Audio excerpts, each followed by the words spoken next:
狠毒的父母为了把眼前的胖女儿赶出家门，竟然给隔壁村的光棍下药，然后趁女儿睡着时把她挪到床上。这次的捉奸或使她嫁给了光棍，万万没想到她的生活并不凄惨，反而红红火火。可这时娘家人却眼了红，又来逼迫她和那个光棍赶紧离了。李彩翠，你看你那女儿胖得跟猪一样，都20岁了还没有媒婆上门说亲，你是要她在家里守寡吗？妈，婉玉那孩子能长这么胖，又不是我喂的，我也做不了主啊。好你个李彩翠，现在腰杆子硬了是吧？麻辣隔壁的，都怪我那个不争气的儿子，连个婆娘都管不住。妈，我哪里敢呀？我呸！你要是不等我明天就进棺材。李彩翠知道莫兆红不好惹，索性就赶忙走回屋子。回到屋子，看到林婉玉就开始哭诉：妈这辈子一直被你奶奶欺压着，原本我以为生了你2个哥哥之后，她会高看我一眼，没有想到你奶奶还是不把我当人看。你知道奶奶不好惹，干嘛还去招惹她？这不是自讨苦吃吗？好你个没良心的，你不向着我说话，反而向着你奶奶说话，也不看看是谁把你一把屎一把尿养得这么大。我没有向着奶奶说话啊，是你耳朵不好使，听错了吧？你，要不是我累死累活给你吃好的用好的，你能有这一身肉吗？都20岁了还是这么胖，你要敢在家守寡，看我不打死你！妈，您说这话的时候，为什么就不知道脸红呢？林婉玉不再理他，来到院子里晾衣服，没想到李彩翠又死皮赖脸的跟了上来。婉玉啊，妈知道你长大有自己的想法了，但我都是为了你们兄妹好。你大哥刚刚娶了媳妇，用不了多久你2哥也会娶媳妇。哎呀，那不挺好的吗？双喜临门呢？哪有什么双喜临门？他们刚娶媳妇，我也不好一直麻烦他们。而你就不一样了，你可是妈的亲闺女啊，妈以后只能靠你了。妈，你有什么话就直说。也没有什么大事，就是我屋里头有好几身衣服都脏了，最近我手腕疼就一直没洗，妈想让你帮着拿去洗洗。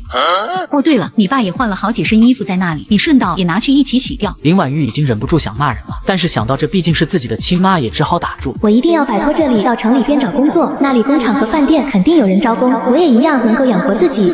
吵完架的莫兆红心里极度不爽，就跑到村小广场发泄情绪。气死我了，反了，都反了！怎么了这是？今个莫老太怎么那么大的火气？我为我那个20岁的孙女发愁啊，这么胖怕她嫁不出去，我就和她妈吵了一架，反而和我顶起了嘴。不对呀，你家不是有4个儿子吗？个个都那么能干，你愁什么呀？那个孙女成啥样跟你有啥关系？您老好好回去享清福去吧。那可不行，那个孙女如果嫁不出去在家守寡，那岂不是没办法传宗接代？人老了家里的孩子还要给她养老送终，简直就是个拖累，纯就是个白吃白喝的死胖子。我记得隔壁村有一个刚刚从外边回来的男子，就比你家孙女大2岁，还是个做生意的，应该很不错。你说的是张民义啊？他10岁的时候就出去做生意了，家中父母不幸出了意外死掉了，现在只有哥哥跟嫂子。这次是因为做生意失败不得不回来，手上要钱没钱的，田地又被兄嫂霸占了，哪个姑娘愿意嫁给他？你还真别说，我家孙女刚好合适，一个穷困潦倒，一个胖得跟猪一样，正好互补。隔壁村那个做生意做不下去回到村子来的人，同样也是娶老婆困难，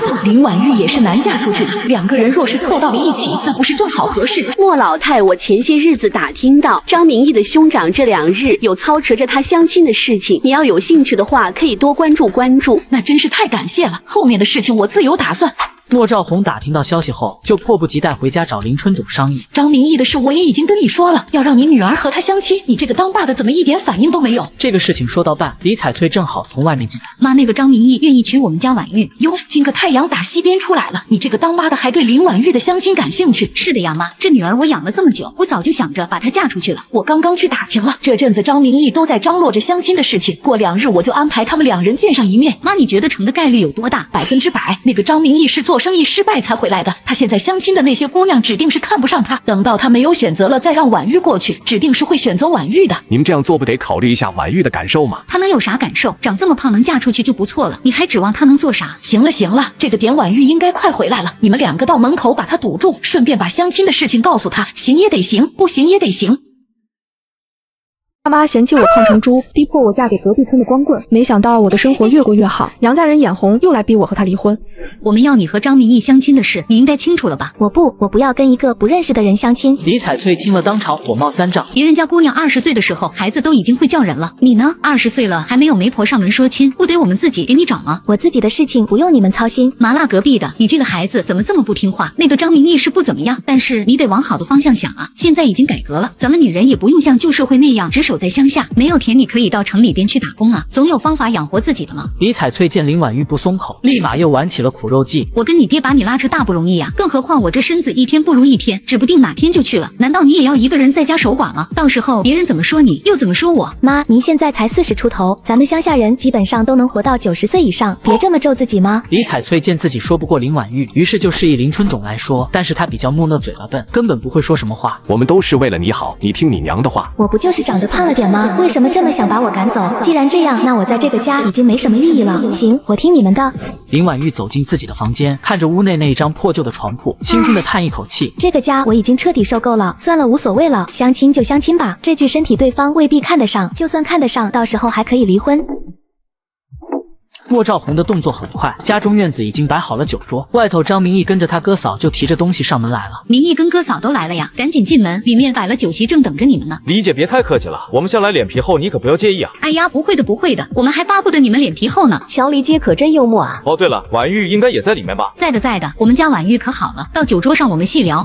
这是林婉玉第一次见到张明义，对方个子很高，模样也很好看，就是脸色一直是紧紧绷着的，瞧着就跟别人欠他钱一样。不一会，所有人就上了酒桌。我们家婉玉呀，勤奋聪明善良，家里的农活她都会干，还有她的菜特别好吃。瞧瞧这一桌子菜都是她一个人做的。明义呀，你们2个人要是结了婚，在吃的上边是不用操心的。还有我们家婉玉洗衣服也特别干净，我们家的衣裳都是她洗的，可贴心了。张明义的大哥张立坤听着就看向了自己的媳妇。怎么样，媳妇，你看是否满意？苏红梅这个人能说会道，立马心里盘算起来。张明义要是娶了这么一个女人回去，以后指定是没有谁跟我抢老爷子和老婆子留下来的田地。哎呦，这个姑娘啊，我看着实在是太喜欢了。瞧瞧这孩子聪明又懂事，还知道帮衬家里。要是能够嫁给明义啊，以后明义就有福了。苏红梅这么一说，老林家的所有人都高兴了。这就好，长兄跟长嫂都同意了，那这门婚事肯定是能成的。哼，这家里人该不会是眼瞎吧？没见着对面那个张明义冷着一张脸吗？我不同意。简短的几个字，顿时让一大桌子人瞬间安静。瞧瞧，我们都将明义的想法给忽略了。婉玉，你觉得明义怎样啊？愿不愿意嫁呀？我来，喝酒，先喝酒，待会儿咱们再谈这婚事。明义也喝，这酒是我们家自己酿的，你尝尝。对，咱们2家人好不容易聚在一起，应该喝上几杯才是。那些婚姻的事情，待会儿再说也不迟。就这样，一大桌子人就开始喝酒。林婉玉自己喝不了多少，只感觉昏昏沉沉的。妈，你们先喝，我头有一些晕，就先回屋了。好的，女儿，你先回屋休息去吧，这边的事情我们会处理好的，你就不用操心了。好的，妈。此时林婉玉还不知道，在她身上将会有大事情发生。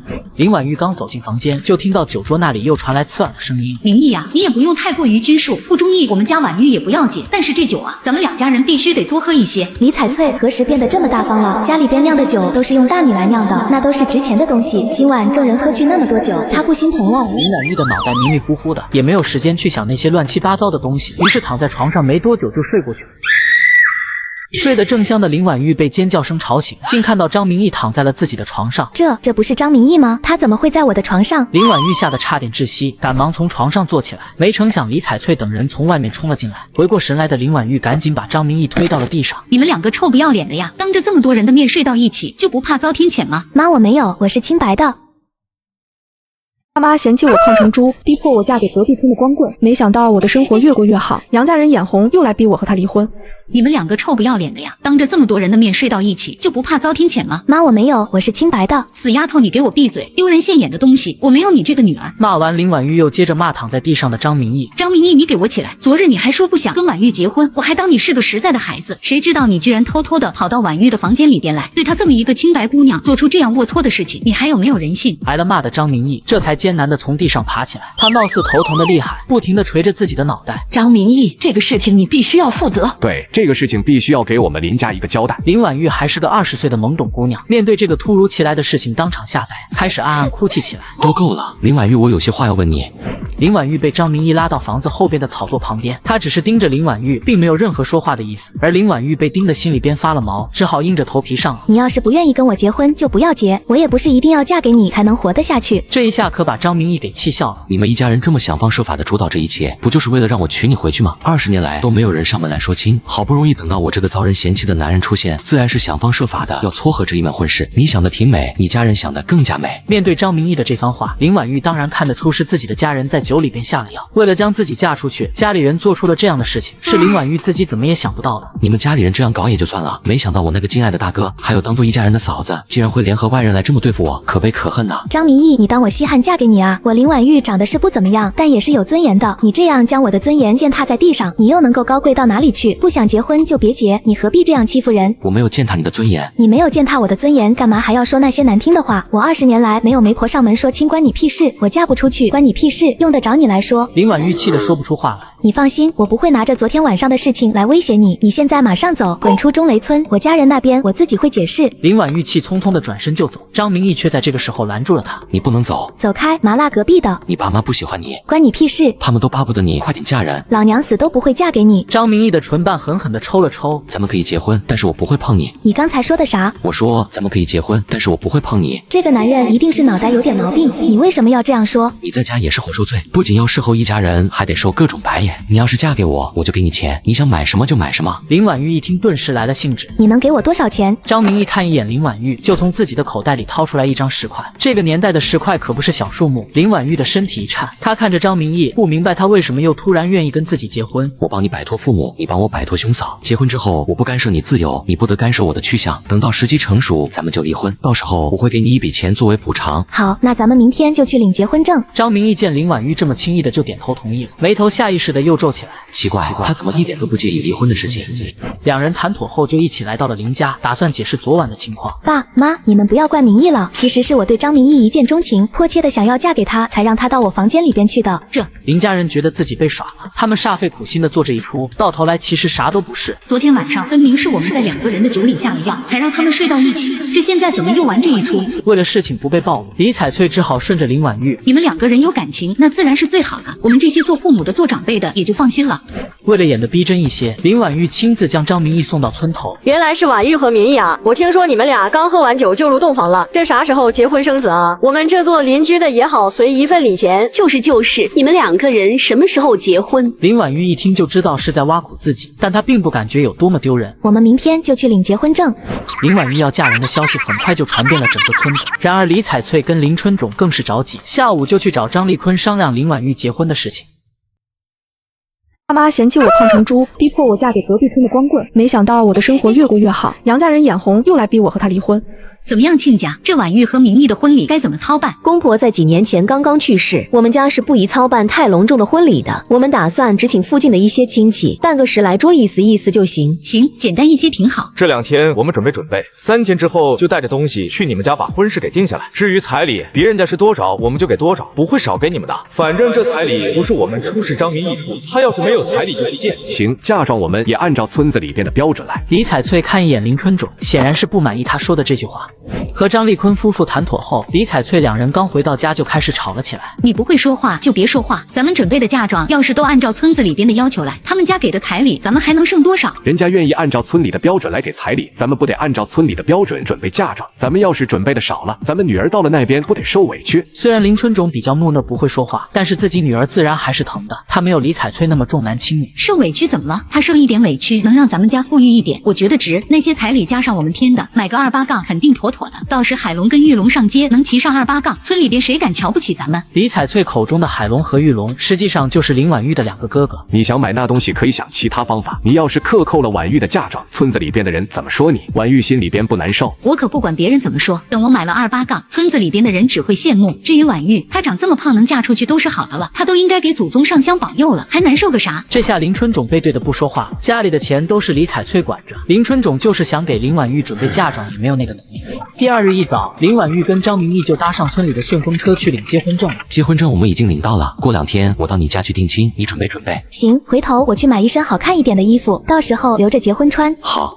回到家之后，李彩翠就问林婉玉要结婚证来看。林婉玉给了之后，李彩翠前前后后看了好几遍。这张明义长得实在是好看，闺女啊，你嫁给张明义不知道有多少人羡慕呢。是啊，好多人羡慕我呢。明义说过2天就来咱们家将婚事定下来，我这2天得到镇上去买一些东西，家里的活就留给您了。什么？你还要买东西？咱们家里没钱了呀？你的2个哥哥现在连像样的一套房子都没有，我跟你爸为了这个事情操碎了心。林婉玉并不打算跟李彩翠要钱，但听到李彩翠跟自己哭穷，林婉玉婉玉就开始往这方面想了。妈，我知道咱们家穷，但是我马上就要结婚了啊！女儿要是出嫁都没有一些好东西，附近的几个村子指定是看不起您的啊！以后我哥在村子里边也指定是抬不起头来。李彩翠这个人特别的要强，希望村子里边的人都看得起自己，都捧着自己，更何况自己的心事被林婉玉戳中，简直不太舒服。林婉玉也就嫁这么一次，我现在对她好一点，以后她回娘家也会经常带东西回来。现在掏钱给她就当投资好了。行，回头我到你舅舅家借一点钱给你，我的日子苦一点没什么，你是我的女儿，马上就要嫁人了，我不能苦了你。李彩翠一边叹气一边离开了。林婉玉看着李彩翠这般属实，有些无奈，明明不在乎她，面对她时还要做出一副慈母的模样来。林婉玉不知道李彩翠活得累不累。李彩翠来到林婉玉的房间，破天荒的从口袋里掏出了5块钱。婉玉呀，这5块钱是我从娘家那边借回来的，你想要买什么东西，可以去街道上买一些。看着林婉玉拿走那5块钱，李彩翠心里边还是疼得不行。林婉玉马上就要嫁人了，嫁出去的女儿泼出去的水，现在如果不将她讨好，日后既不回来也不帮衬我，那岂不是亏大发了？婉玉啊，以后你嫁人了，一定要多回来陪陪妈。妈只有你这么一个女儿，实在是舍不得你啊。知道了吗？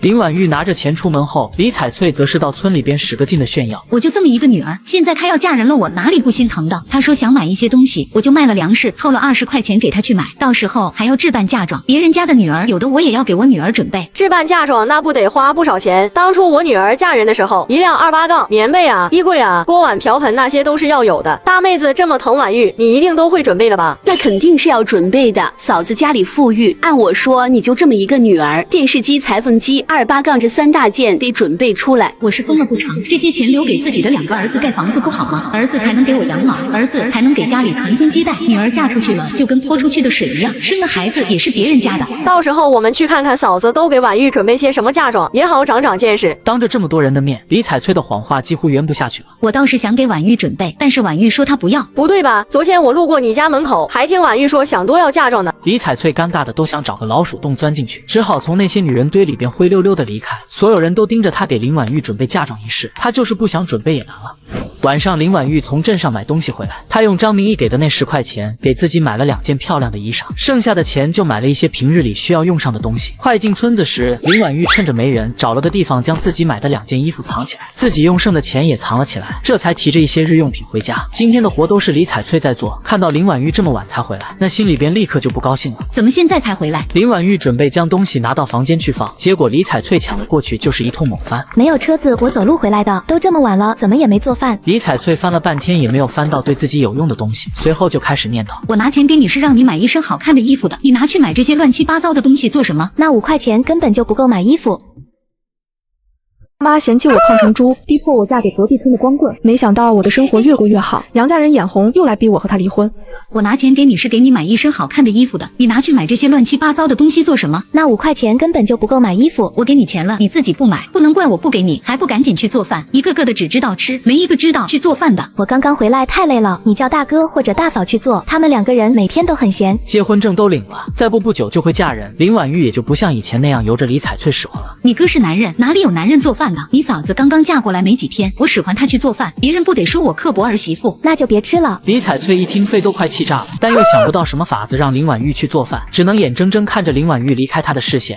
等到林春种回来，她就找借口跟林春种撒气，这么晚才回来，也不知道多帮我做一点家里的活。林春种在外边干活已经很累了，回来没吃上饭，还被李彩翠骂一通，心里边就窝火。你没长手没长脚，一天到晚在家什么都不干，让你做一顿饭都能把家里闹得鸡飞狗跳。以前婉玉做饭会像你这样骂来骂去的。林春种平时很少发火，但是一发起火来，李彩翠也招架不住。你要是想待在这里就老实待着，不想老实待着就滚回你娘家去。李彩翠挨了一通骂，终于是消停了。吃饭时李彩翠的脸就一直是板着，桌子上面的菜不是咸了就是淡了，油水也没有见到几滴。这菜一点都不好吃。林婉玉，你做饭好吃，怎么不去做饭？瞧瞧这菜都怎么吃啊？我又不是保姆，凭什么我要天天做饭给你们吃？我少做1天你们就活不下去了。怎么马上嫁人了，翅膀硬了？谁给你的胆子顶撞自己的兄长？我就顶撞怎么了？想在我嫁人之前教育我一顿，你当现在还是旧社会不成？女人就活该侍候你们男人，女人就活该被你们使唤，这事儿你就是告到天上去，我也不怕你。林海龙吃了鳖，气得满脸通红。行了行了。了，不就是一顿饭的事情，一家人吵来吵去有什么意思？家里的饭一直都是婉玉在做，现在做累了，她歇一次也是合理的。是的，是的，谁要是吃不下这饭菜，以后自己去做就成了。林玉龙平日说话的少，但是一开口说话，林海龙也是有些忌惮的。做饭也不是婉玉一个人的事情，你们也不用把做饭的事情都推给婉玉，你们懒得做饭，婉玉就没有不累的一天。哼，这都没嫁人，火气就这么大，估计是有人给她撑腰了。以后嫁人了呀，只怕生她养她的爹妈都不认识了。妈，我要嫁的人还不是你们给我找的。李彩翠一听，顿时觉得一口气卡在喉咙里，便不上不下。我现在都没有嫁人，你们就将我当做外人看待。我以后要是嫁了人，我再回娘家，你们还让不让我吃一口饭还是一回事呢。说完，林婉玉冷笑一声，也不继续吃饭了，将碗筷往桌子上边一放，就起身离开。你不做饭，你总得洗碗吧？不想洗就扔了。发生了今天的事，林海龙的新媳妇张美娟开始吐槽林婉玉：“你的那个妹妹啊，人长得不怎么样，嘴巴倒是厉害的不行，敢这么跟自己的哥哥叫嚣着的妹妹，我也是第一次见。以前我使唤她做什么就做什么，现在敢顶嘴了，估计是那个张明义给她撑腰了。我瞧着那个张明义不是什么好东西，以后林婉玉在张明义家里受委屈了，我是不会去帮她的。”张美娟听着心里别提有多高兴。很快定亲的日子到了，张明义跟着哥嫂准时上门，一起来的还有同村的2个年轻人。李姐，我们准备了36斤大米、36斤白酒、36斤玉米，还有36斤豆子。除了这些五谷杂粮，还有一些鸡鸭鱼肉。猪肉有16斤，鸡有6只，鱼有6条，166块彩礼钱也包括在其中了。好的好的，真的太感谢了。你要谢就谢明义就好了，这些东西都是他自己一点点筹集准备的。林海龙，你看看张明义准备的多丰厚，为什么你给我订婚的时候，每样都比张明义送来的少上10斤，彩礼更是少了10块钱？这是张明义死要面子才准备那么多东西过来的。你看看附近几个村子，有谁准备那么多东西的？再说了，这些东西不也是便宜了我们吗？那些鸡鸭鱼肉到时候不还是留给咱们吃？这可是你说的，如果这些东西我们没有分到，我指定是要跟你大闹一番，不然我跟林婉玉比起来，我会觉得我很掉价。林婉玉也没有想到张明义会在订婚时准备这么多东西，于是趁别人不注意，赶紧凑到了张明义的跟前。张明义，你准备那么多东西过来，是希望我到你家去饿死的吗？饿死倒不至于，但是应该能起到减肥的作用。张明义，现在不是开玩笑的时候，你能不能给我严肃点？不会饿着你的。林婉玉见张明义转过脸去，心里边有些不高兴。就这么嫌弃我，连正眼看我都不愿意。要不是看在你能让我摆脱这个家的份上，我才不会搭理你。接下来家里的那些长辈开始商议着林婉玉结婚的事情，两方商议之后一致决定将他们的婚事定在腊月18。很快吃完饭说完话，张明义他们一家人也就回去了。没有了外边的人在，林家就开始眼红瓜分张明义送来的那些东西。我是家里的长辈，张明义送来的东西我肯定是要分的，还有我那另外3个儿子也要分一点。林春种，你这个当大哥的应该不会抠抠搜搜的吧？不会的妈，你想分多少你就分吧。李彩翠自然是不愿意分的，但是莫老太这边不是那么好打发的，最后李彩翠只能忍痛让一家人分上小半斤猪肉。剩下的那些东西我要拿去卖掉，给林婉玉准备嫁妆，你们不会不同意吧？李彩翠这么一说，所有人瞬间安静，有了这个借口，莫老太他们几个就是不满意，也只好忍着。全家人分完后，李彩翠果然是将张明义带来的东西都拉到街上去卖掉换了钱，鸡鸭鱼肉那些自己是一点都舍不得留。而在张美娟这边，她看到那些东西自己根本就没有分到多少，就开始和林海龙大吵了起来。爸妈嫌弃我胖成猪，逼迫我嫁给隔壁村的光棍，没想到我的生活越过越好，杨家人眼红，又来逼我和他离婚。林海龙，不是说那些剩下的东西是留给我们的吗？现在都卖掉了，我们吃什么？我也想不到李彩翠二话不说就将东西全卖了，我心里也不好受啊。你心里不好受管我屁事，那是你亲妈就这样对待你，连一些好东西都不愿意留给你，这今后跟你过就是吃苦受累的料。媳妇，你也别这样说，就张明义给的那166块钱已经够给林婉玉准备嫁妆的了，剩下的那些东西完全可以留着自己吃。至于他为什么这样做，可能是有其他原因的。我倒要想看看是什么原因，如果说不出来，那我们俩马上就离婚都别过了。林婉玉订婚，男方又送来那么多东西，村子里边的人肯定都知道。我妈就是个死要面子的人，如果村子里的人知道她给林婉玉准备的陪嫁少了，肯定是要骂她这个当妈的，有损自己名誉的事情她是不会去干的。哎，认了认了，摊上你这个死要面子的妈也是瞎了眼。好了好了，媳妇，明天我直接去找李彩翠，看看能不能把那个彩礼钱要过来。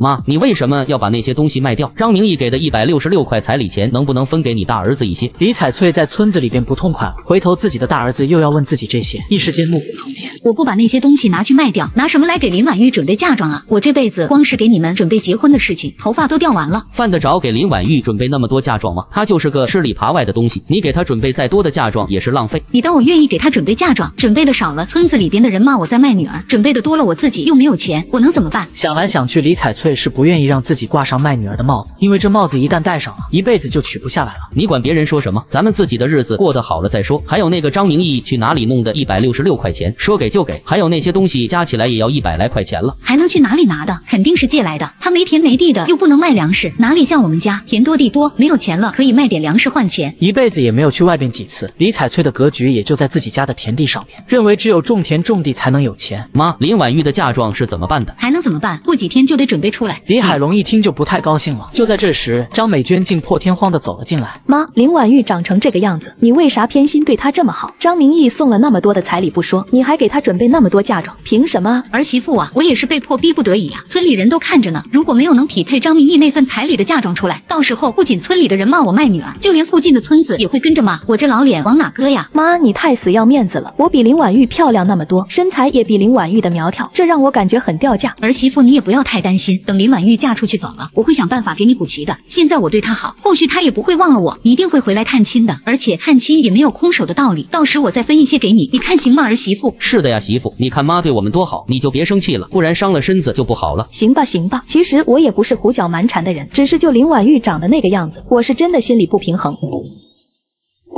很快，林婉玉跟张明义结婚的日子到了。不过林婉玉早有准备，将自己事先藏在外边的那2身衣服带回来，在结婚的这一天穿上。大红色的外衣就显得非常喜庆。张美娟见了就又眼红了。妈，婉玉身上的衣服是你给买的吗？您可真疼自己的女儿啊，这么贵的衣服都舍得给她买。这衣服多少钱？7、8块钱肯定要。天杀的！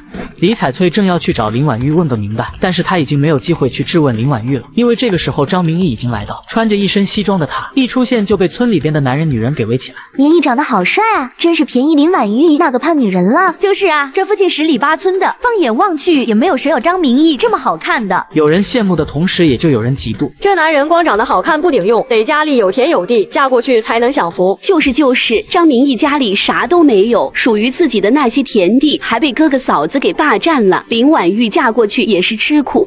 在众人的议论纷纷中，张明义走进了林家的大院子。姑娘家出嫁，村子里边那些没结婚的男女会组成一支队伍给林婉玉送嫁，而男方那边则是从自己村子里边找一些青年健壮的男子到女方这边抬嫁妆。随着鞭炮声响起，林婉玉坐上张明义的28杠后座，就跟着张明义回家了。李彩翠看着自己辛辛苦苦准备的嫁妆被那些男人一个个的抬走，心里边不痛快，当场就哭了出来。李姐也别太伤心了，别那么舍不得，婉玉嫁给这么好的男人也是你的福气，以后婉玉指定还会回来的。是啊，李姐给林婉玉的陪嫁也不少，足以证明李姐是很疼婉玉的。李姐这个母亲当得这么好，婉玉指定会念你的好的。李彩翠听了，哭得越发的大声。我的钱呢，都被林婉玉那个丫头给带走了。任由李彩翠哭得多么痛苦，已经跟着张明义坐28杠离去的林婉玉是半点都听不到。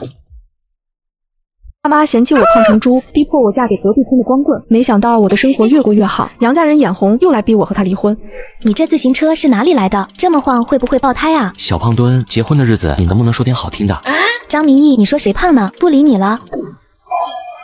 哎呀呀，这28杠的质量一点都不好。不是车子质量不好，而是你太重压坏了车子。张明义你，哼！虽然张明义说的是事实，但是林婉玉不会承认。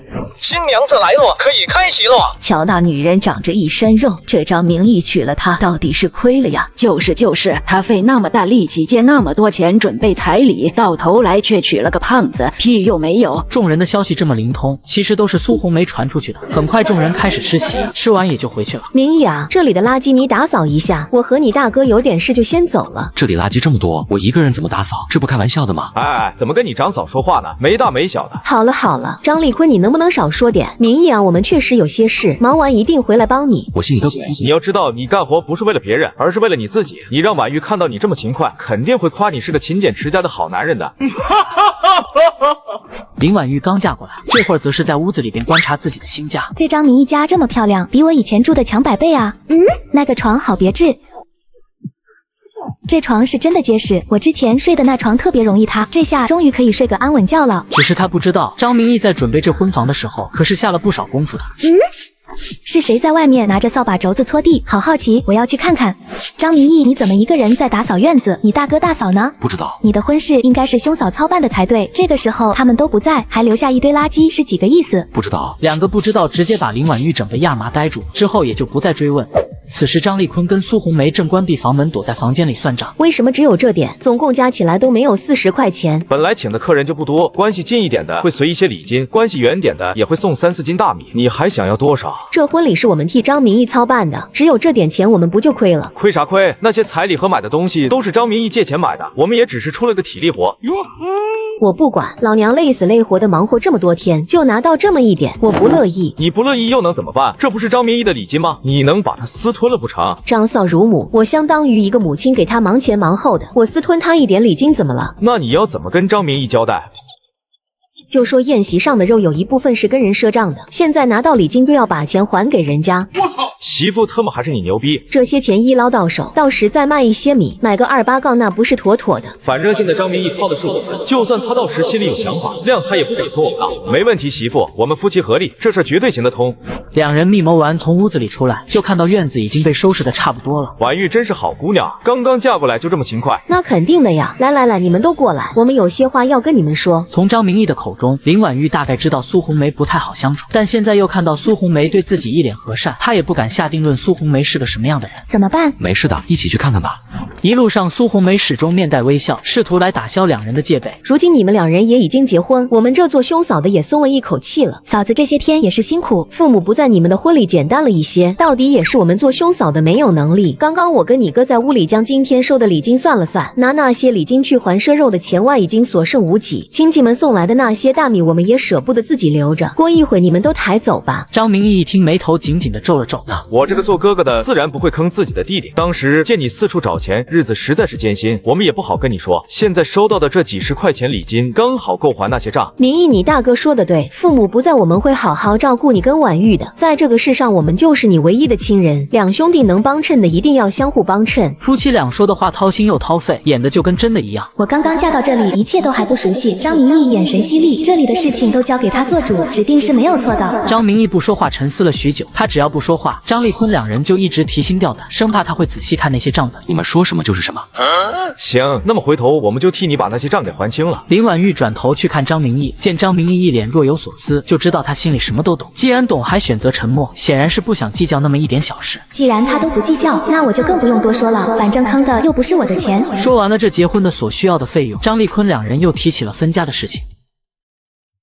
妈嫌弃我胖成猪，逼迫我嫁给隔壁村的光棍。没想到我的生活越过越好，娘家人眼红，又来逼我和他离婚。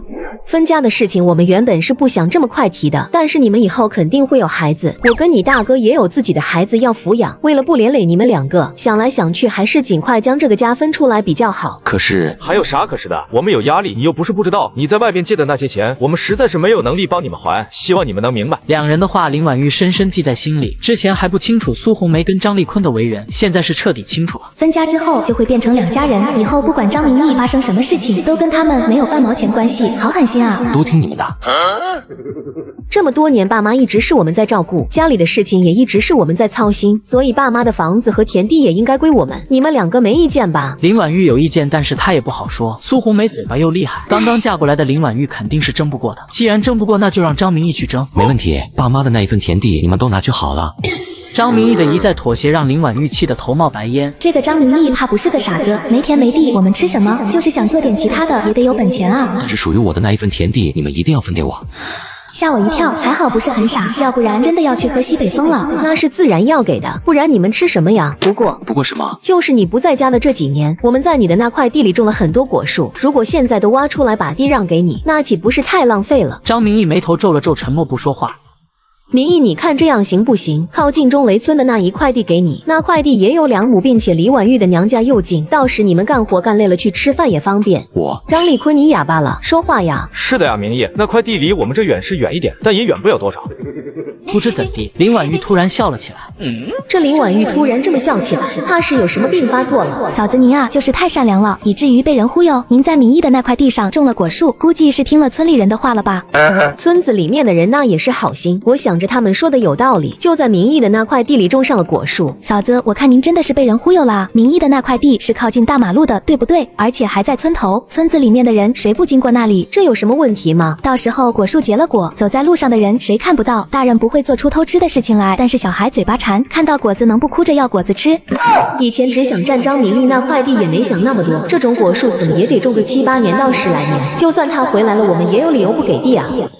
后悔后悔！那些叔叔伯伯婶婶的孩子闹着要吃果子，嫂子难道还能不给？难道还能问他们要钱不成？这话可说到苏红梅的心坎上了，但是那块好地她始终放不下。婉玉，你怕是不知道，我要是种果树在山脚下，也照样有人去偷。那里偏僻，不能时时刻刻去守着。这离得近的地，可以叫你哥去看看。隔壁村的那些人也不敢来偷。嫂子，您这就不懂了吧？方圆几个村的人，谁不知道那里遍地是坟墓啊？偷果的人胆子再怎么大，也不可能赶在半夜去偷吧？而且那里结出来的果子是最甜的，到时候指定是能卖出一个好价钱的。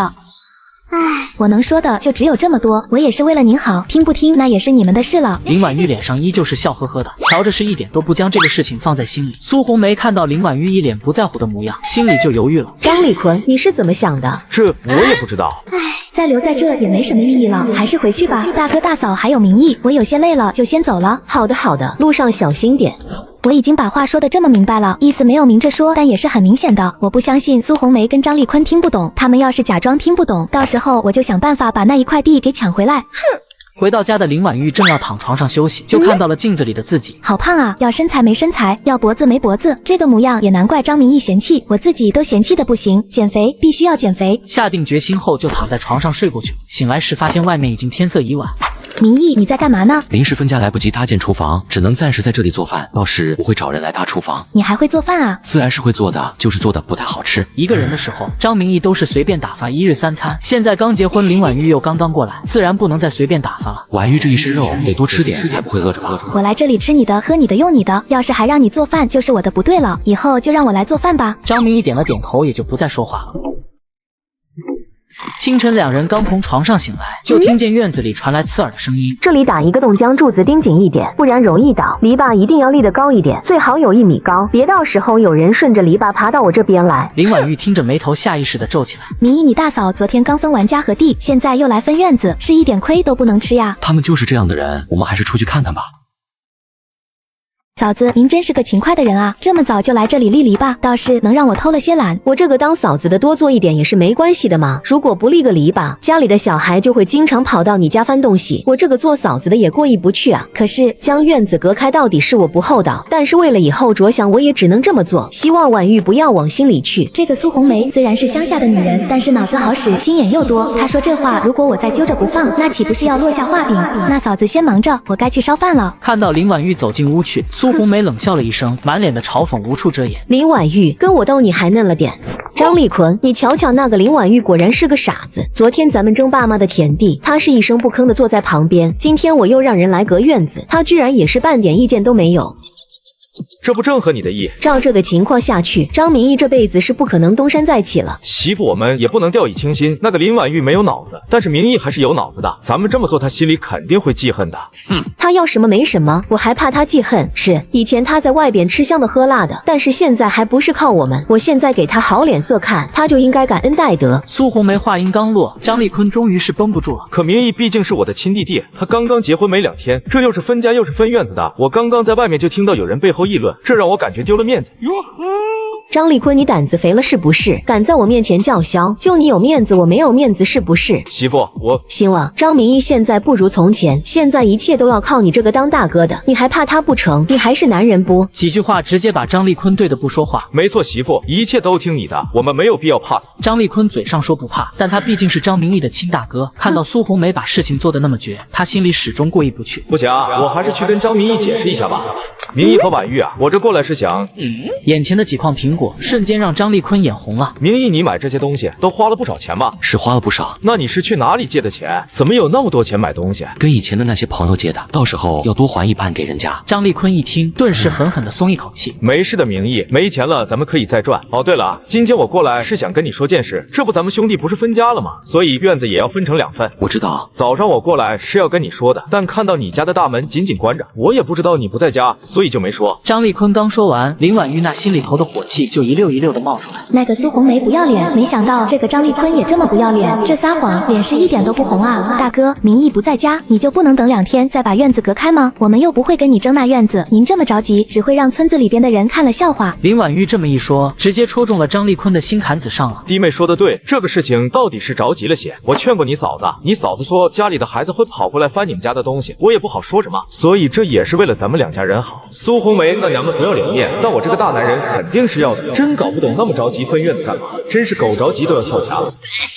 是哪个天杀的在背后说我坏话？大哥大嫂这么着急的分家，我们也能理解，毕竟都是成了家的，如果继续住在一起也是不合适的。是的，是的，婉玉年龄不大，倒是挺明事理的。既然要分，自然就要分得清清楚楚的才好。名义名下的地我们都要收回来，当然也包括你们种了果树的那一块田。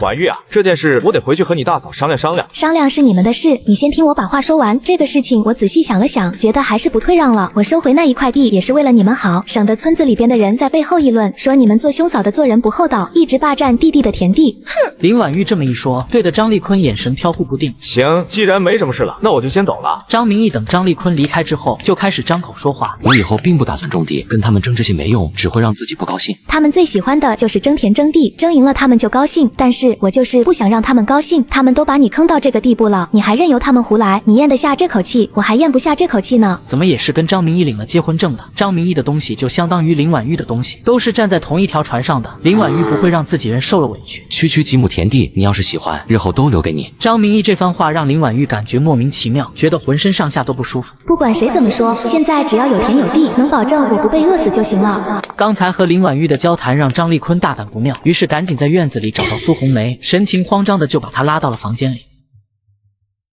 爸妈嫌弃我胖成猪，逼迫我嫁给隔壁村的光棍，没想到我的生活越过越好，杨家人眼红，又来逼我和他离婚。媳妇不好了，刚刚林婉玉说要拿回张明义的那一块地，你说这事儿该怎么办？我凭啥要把那块地让给那个肥婆？她才嫁过来几天啊，就知道跟兄嫂争田争地了。可是那块地本就是张明义的，他如果到大队那边讨要说法，我们总不能强行霸占吧？哼，他要是把我逼急了，我不仅要强行霸占他的地，我还要把他的婚房霸占过来，让他们在街上乞讨苟活。媳妇，你把事情做得那么绝，就不怕别人在背后议论吗？一旦脸面尽失，我们也好不到哪里去。那你弟弟张明义到底是个什么情况？他怎么说？明义不作声，看着是默认了林婉玉的说法。我操！你那个弟弟就是白眼狼啊！自己的兄嫂不帮，倒是帮一个刚刚嫁过来的女人，真的是胳膊肘往外边拐啊！骂完又赶紧捂住自己的嘴巴，生怕被隔壁的张明义听到。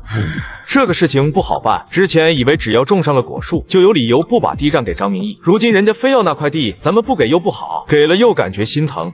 想来也是后悔，早知道他们结婚之后会来争那一块地，我就不帮他们操持这结婚的事情了。张立坤不说话，只感觉苏红梅说的是屁话，自己的亲弟弟结婚哪有不操持的道理？要不这样吧，在他们面前尽量别闹掰，咱们口头上答应把地让给他，到时再找借口拖一拖，拖久了估计他们也就放弃了。这个办法可行是可行，但要是他们比较倔，就是不放弃怎么办？这也不行，那也不行，你特么说怎么办？媳妇，你先消消气。那个林婉玉现在一心要跟我们争地，就是因为没事干吃饱撑的。如果能想办法扰乱她的心思，心里的事情一多，她自然就不想跟我们争地了。张立坤，你怎么不早点说？哎呦，媳妇，你打我干什么？别废话，这林婉玉嫁过来几天了？加上今天已经是第3天了，这有啥稀奇的？我看你是脑袋瓦特了。咱们这边有个习俗，外嫁的女儿嫁人3天是要回娘家一趟的，俗称回门。只要她回了娘家，这边地的事情她就必须要先放一放。我操！本来她和家里人的关系就不好，这一回去心里肯定会非常烦躁，哪还有心思跟我们争地啊？况且在习俗面前，她林婉玉就是不想回去也得回去。媳妇，你这脑袋瓜子咋这么聪明呢？乱了他的心思不说，咱们还可以利用这段时间多想一些借口出来。到时他如果还要争地，咱们再用这些借口死皮赖脸的往后拖，他在明我们在暗，笑到最后的只能是我们。哎呀，媳妇你真是……行了，别拍马屁了。现在我要去找林婉玉，你别跟过来，免得拖了我的后腿。没问题，媳妇，一切都听你的。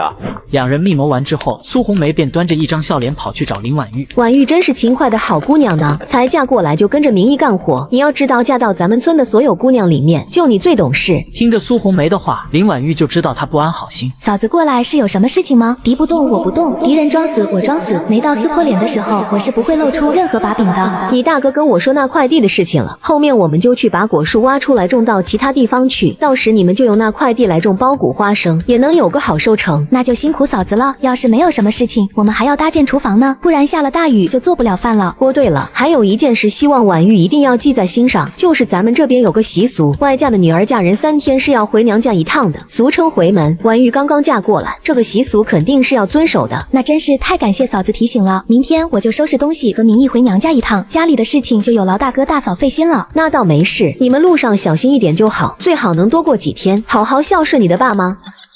这个林婉玉果然很好忽悠，我说啥就是啥，你拿什么跟我斗？闹子吗？婉玉，你真的要回去吗？你和家里人的关系？这毕竟是个习俗，我刚刚嫁过来，总不能不遵守吧？更何况我回娘家并不是为了见李彩翠，而是想看看林春种。我爸是个老实巴交的男人，只是他对我真的很好。还有我二哥林玉龙，虽然平时话很少，但对我还是很不错的。我对他们有那么一丝牵挂。好，今天我去镇上买些肉，明天咱们就出发回娘家。有了昨天的充分准备，两人一大早便推着28杠出发了。苏红梅看到张明义手里推着的28杠，那心里边又疑惑了。这两人结婚都有3天了，张明义怎么还不把那架28杠还给别人？不行，我得去找张立坤问问清楚。张立坤，你这个当大哥的知道张明义的28杠是哪里借的吗？谁家这么好心，会借28杠给张明义这么多天？听到苏红梅这么一问，张立坤也觉得有些奇怪，会不会是张明义自己的？他身上会不会还有钱？就他要是有钱还会活得这么窝囊，在外边做生意那么多年，要是有钱不住外边还跑回来住做什么？只是跟咱们争那1亩3分地吗？简直是笑话。媳妇说的对，谁有钱会跑回来种田种地啊？那估计是跟别人借的，要么就是借钱跟人家租的。我听说城里是有专门出租28杠的，租一天好像要几毛钱。不用说了，指定是这样的。他现在落魄，肯定是想为自己争点面子的。有一架28杠在那里，别人也确实会高看他很多。我最瞧不起的就是这种人，打脸充胖子，没钱装大款。就在夫妻两人质疑张明义的时候，张明义已经载着林婉玉回到了娘家。哎呀，这不是婉玉跟明义吗？咋现在回来呀？是有什么事情吗？哎呀，这不是婉玉跟明义吗？咋现在回来呀？是有什么事情吗？怎么只挂着小贩带东西，没鸡没鸭吗？妈，我和明义这次回来主要是想看望您，顺便带了一点东西孝敬您。听到这话，张明义不自觉地看了林婉玉一眼，他知道婉玉说这话是不情愿的。那我还真是生了个好女儿啊！林婉玉知道李彩翠是在挖苦自己，所以也不再多说什么，只是提着那一小袋东西进门。张明义则是把28杠牵去停放。妈，这里面是5份1斤的猪肉，都是明义准备的，1家1份，待会儿你给舒家奶家送去。我特么为什么要送？外嫁的女儿回娘家都是左手1只鸡，右手1只鸭的，你这回来啥都没有，到底是看不起我还是抠搜不想带？李彩翠刚想上前吐槽，就看到张明义从外面进来，高大的个子，同时还紧绷着一张脸。李彩翠内心里边就有些忐忑。不行，我不能当着张明义的面嫌弃这些东西不好。如果我现在作死惹他不高兴，以后再也不带东西回来，那岂不是亏死？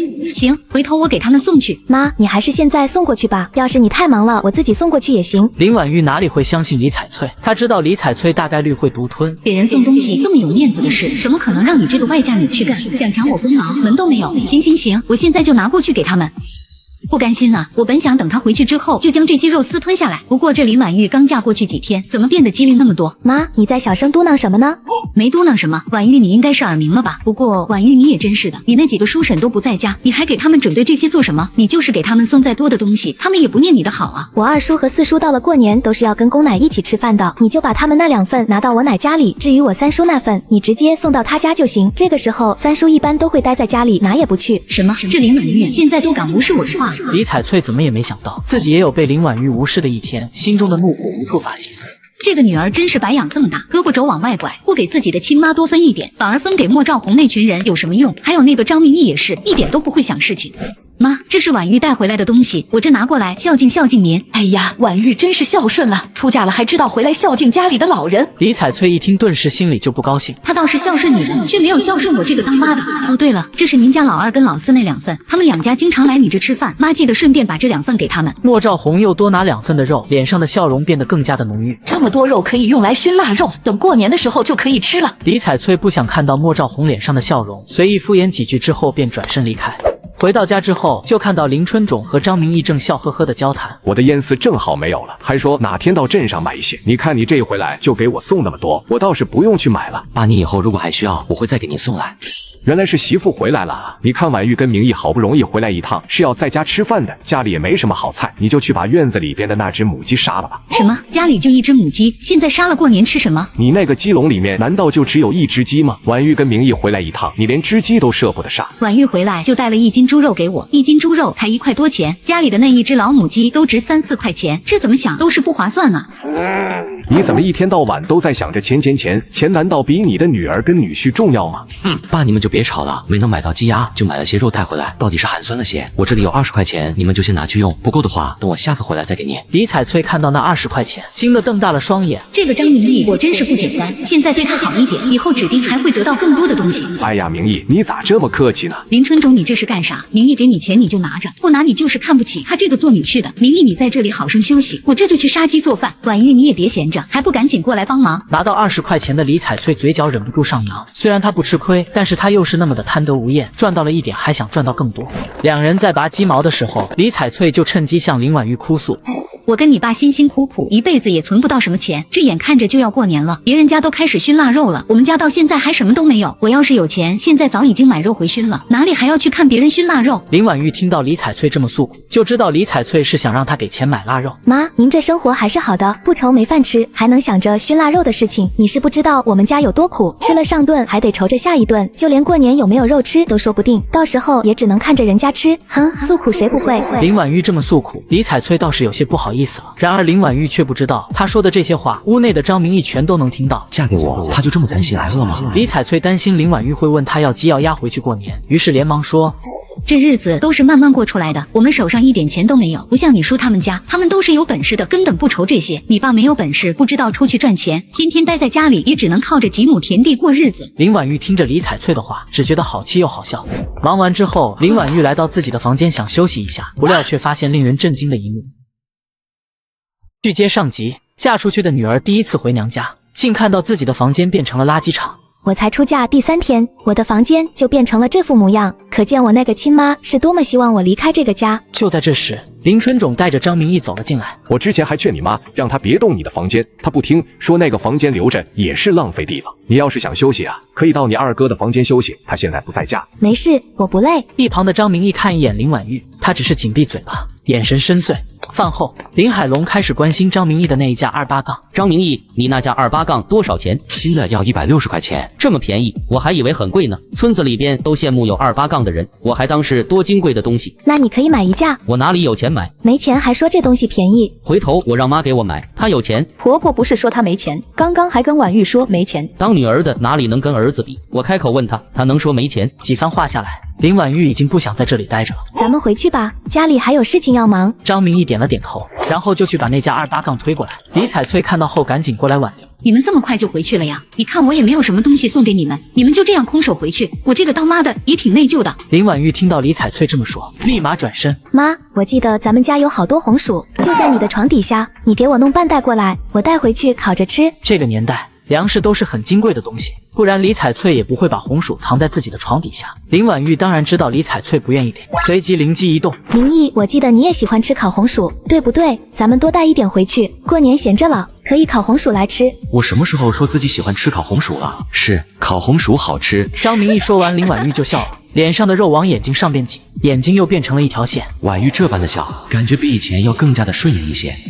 我在想什么呢？我不会是疯了吧？当下李彩翠拿来一个半大的袋子，强迫自己脸上始终保持笑容。这红薯咱们家有，都是好东西，刚刚忙着就忘记了这个东西，来，我帮你们放上去。林婉玉看到李彩翠这般，想笑，终究是没有笑。待两人走后，林海龙就找到了李彩翠，他才不管那个不值钱的红薯，而是眼红着张明义的28杠。妈，别人家都开始买28杠了，咱们家也该买了，才100多块钱，又不是很贵。100多块钱不贵，不贵你自己掏钱买呀，自己一天到晚无所事事的，1毛钱都没赚到过，还当100多块钱不是钱？田里边的粮食你拿去卖掉了，那里不是也有我的一份吗？不都是收到你手上去了？你说我什么都不干，干脆分家好了，我也不愿意在这个家待着了。要钱没有，吃点东西还要看你们的脸色。这么说，李彩翠心里边就虚了。分家就要分田分地，林海龙肯定要跟着分一部分的，到时候没那么多田地了，也就没有那么多粮食卖了。不行，绝对不行！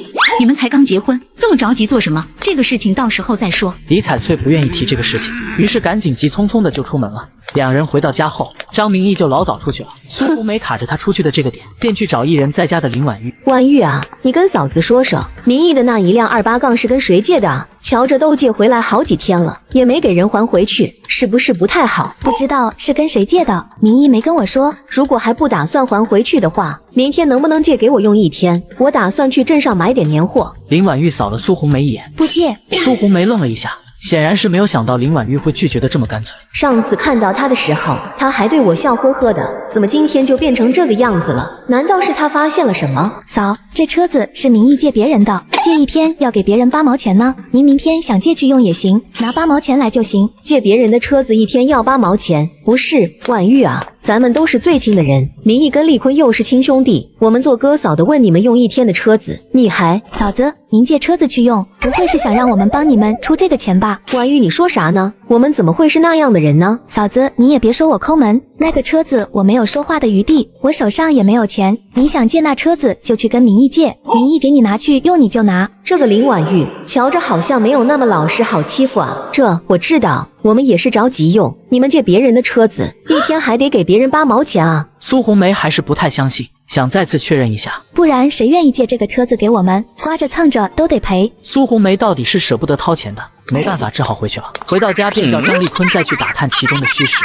张立坤不想打草惊蛇，于是趁着夜色把张明义叫到了院子里。明义啊，你看我们也是亲兄弟一场，能不能告诉我你那车子到底是哪里来的？这车子是我借别人的，不能随意借给你们，就是亲兄弟也不行，因为一旦出了事情，或者是刮了蹭了，你们得掏钱赔给人家才行。张立坤一听说出事情自己还要赔钱，立刻就不借了。借车也只是想占点便宜罢了，要是真出事了，我哪里承担得起？张立坤回去之后，心脏还在加速的跳动着，看到媳妇便把情况一五一十的都告诉了他。你那弟弟实在是抠门，做兄长问他借1天的车子，他还要算这里算那里，还刮着蹭着，他自己担着不就行了？他不在家的时候，这个家不也是我们担着，爸妈都还是我们掏钱埋的呢。幸好我们跟张明义分家了，不然以后的日子都不知道怎么过。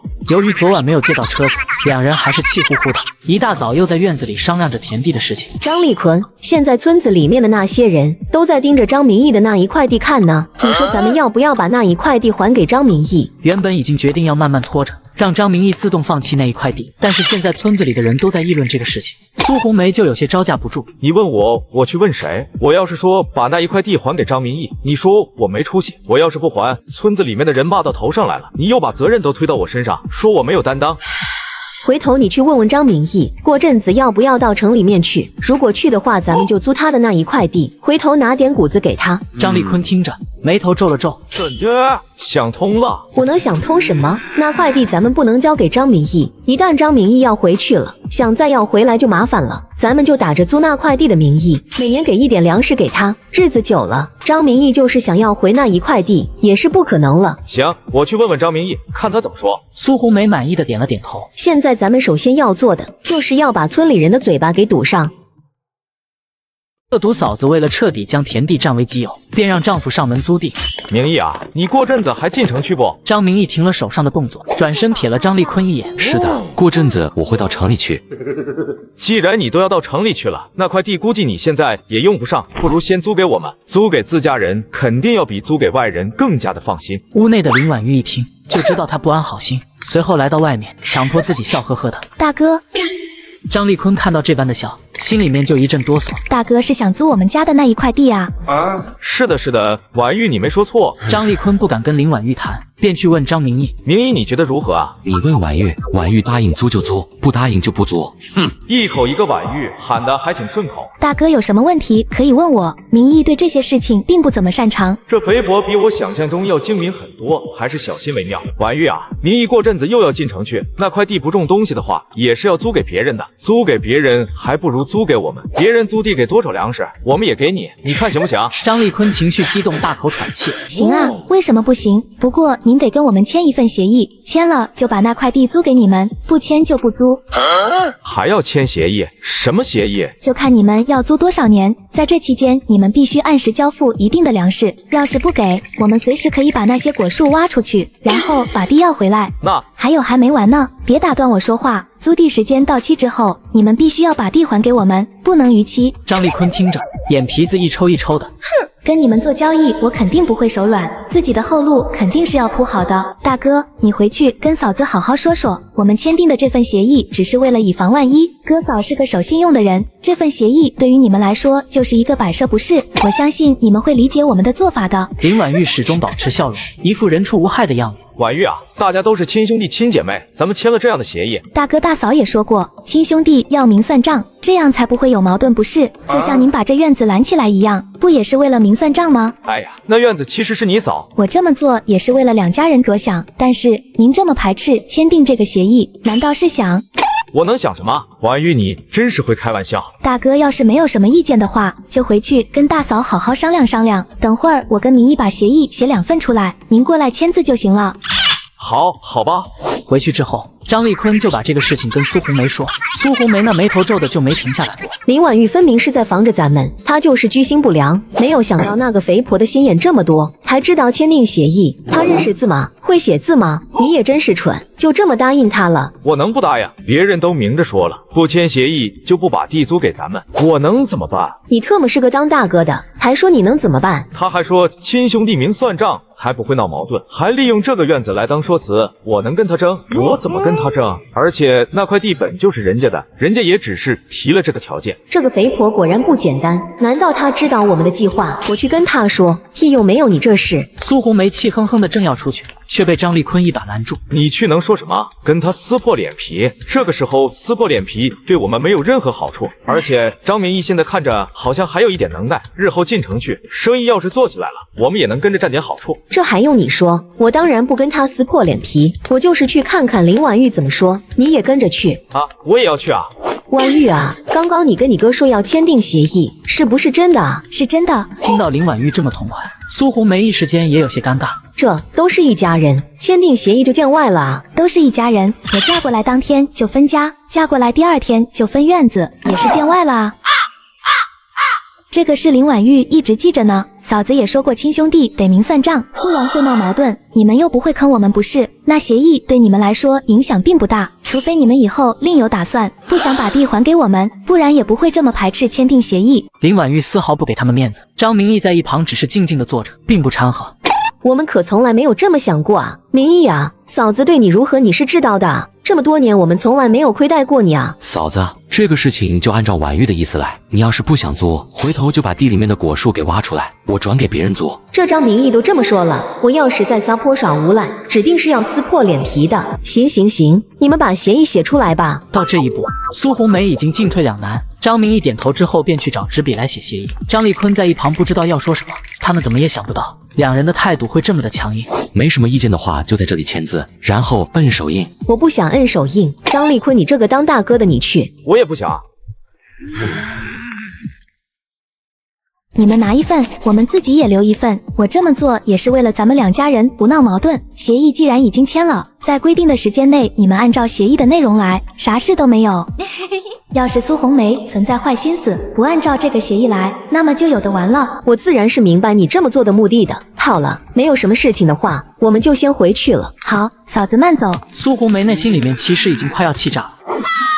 畜生，那个林婉玉就不是个东西，兄嫂租他们的地还要签协议，附近几个村子也没有谁家有这个先例啊，他就不怕别人戳他的脊梁骨吗？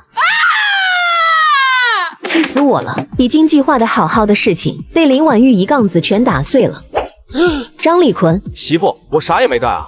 两人解决了田地的麻烦，就开始商量着进城的事情。等过完了元宵节，供了祖宗之后，我们就进城。这一次进城需要常住，到时候我会联系城里认识的朋友，让他们帮忙找一个住的地方。你也可以找点事情做。到城里你打算做什么？有朋友在那边，让我给他们画房子的图纸。改革之后，城里做生意的人渐渐多起来，房子的需求量也会增多。我估计到时会有不少人在城里买房子。目前行情最好的就是房地产。林婉玉听着有些震惊。张明义看问题怎么可以这么准？他居然知道这房产业在未来的一段时间吃香，要是肯坚持，再过几年怎么也会有一点成绩啊。张明义被他盯着，心里面隐隐约约有些不自然。怎么了？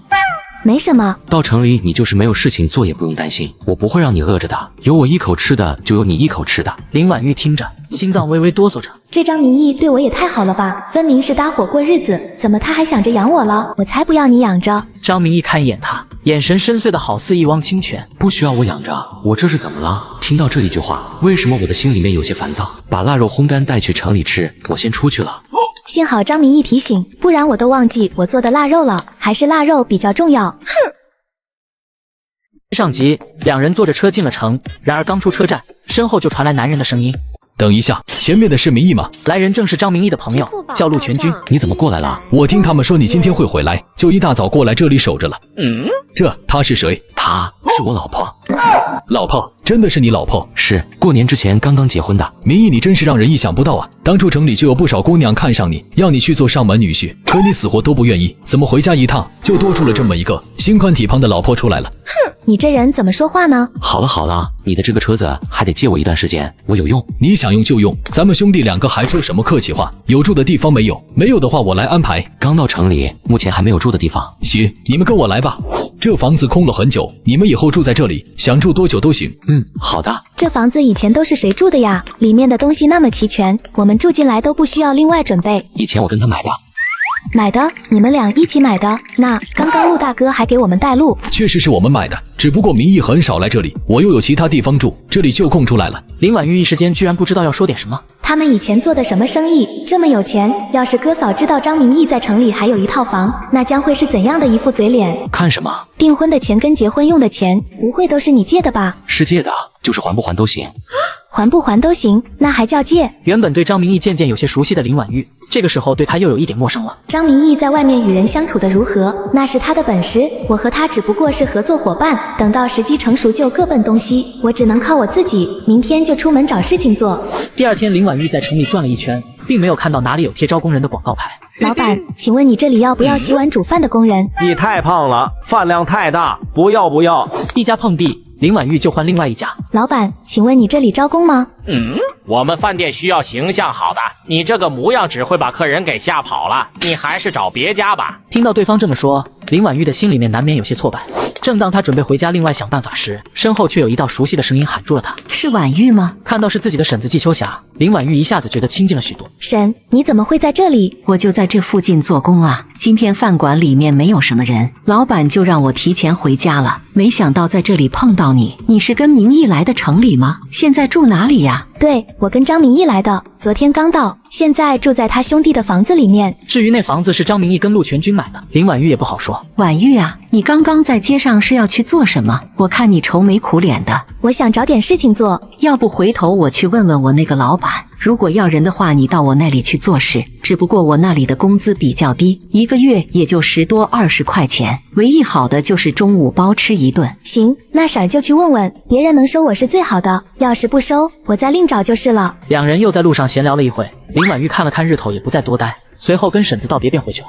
回到家里，张明义此时已经回来了，看到林婉玉这个时候才回来，神气突然有些着急。你去了哪里？怎么这个时候才回来？这个地方你人生地不熟的，要是出了什么事情都没有人知道。我碰到了我二婶，和她聊了一会，回来不太认识路，就耽搁了点时间。这么说，张明义这才松了一口气。我这里有20块钱，你先拿着，到街上买点零食吃，不够再问我要。林婉玉觉得张明义像他爸一样，到了一定的时间就会给一点零花钱做生活费。张明义还真说到做到，说结婚之后不让我饿着，还真就是不让我饿着。既然你给我钱了，那我以后买菜做饭给你吃。好，对了，你今天有没有找到中意的工作？没有。张明义点了点头，之后也就不再多说什么。